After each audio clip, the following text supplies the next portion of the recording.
मेरा सिलेक्शन हो गया 97 में, मतलब 96 अटेम्प्ट में पहली बार में मेरा सिलेक्शन हो गया था। मैं एक्सटेंशन लेके तैयारी कर रहा था और डीयू में मैं पढ़ा भी रहा था उस समय।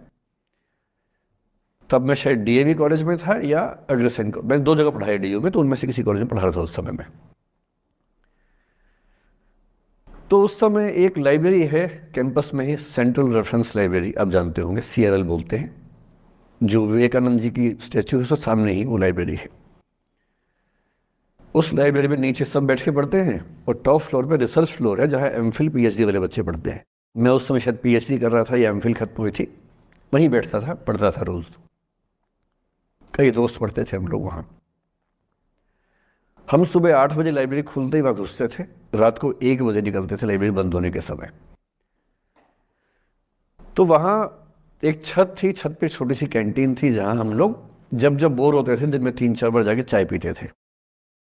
चाय पी ली, बिस्किट खा लिया, थोड़ी गप्पे मार ली, वो सब वहाँ करते थे।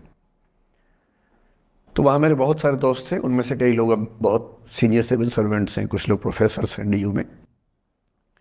दो बच्चे थे मुझसे जूनियर, 3-4 साल जूनियर थे, बड़े प्यारे बच्चे थे।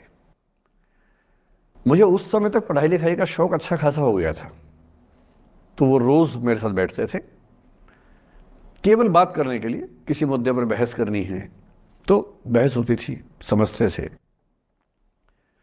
फिर मुझे पता लगा कि वो दोनों रिलेशनशिप में हैं, रिश्ते में हैं, दोनों ने शादी भी कर ली। उनकी योजना डीयू में पढ़ाने की थी या सिविल सर्विस की भी थी शायद, पता नहीं। मेरा इंटरेक्शन बहुत ज़्यादा उसके बाद रहा नहीं उनसे, क्योंकि मैं सर्विस में चला गया था। इतने जिज्ञासु बच्चे थे दोनों, इतने जिज्ञासु कि उनसे मिलकर तबीयत खुश हो जाती थी, कि हर चीज़ जानने का मन करता था उनका, हर विषय पढ़ने का मन करता था। एकदम जीवन से भरे हुए बच्चे, आंखों में चमक ऐसे। फिर दोनों की शादी हुई तो मैं शादी में जा नहीं पाया, क्योंकि मेरा रिश्ता सिर्फ लाइब्रेरी में 1 घंटा गप मारने वाला था, उससे ज़्यादा था नहीं रिश्ता उनके साथ। फिर सुनता रहता था कि मैं सब बढ़िया चल रहा है, पढ़ाई कर रहे हैं, तैयारी कर रहे हैं।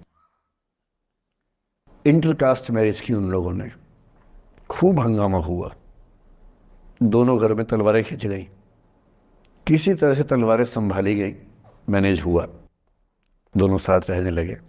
और फिर 3-4 साल के बाद एक दिन मैंने खबर सुनी कि उस बच्ची ने फंदा लगा के जीवन लीला समाप्त कर ली। ये बात भी दिल्ली विश्वविद्यालय की, ये उस दौर के सब लोग इस कहानी को जानते हैं।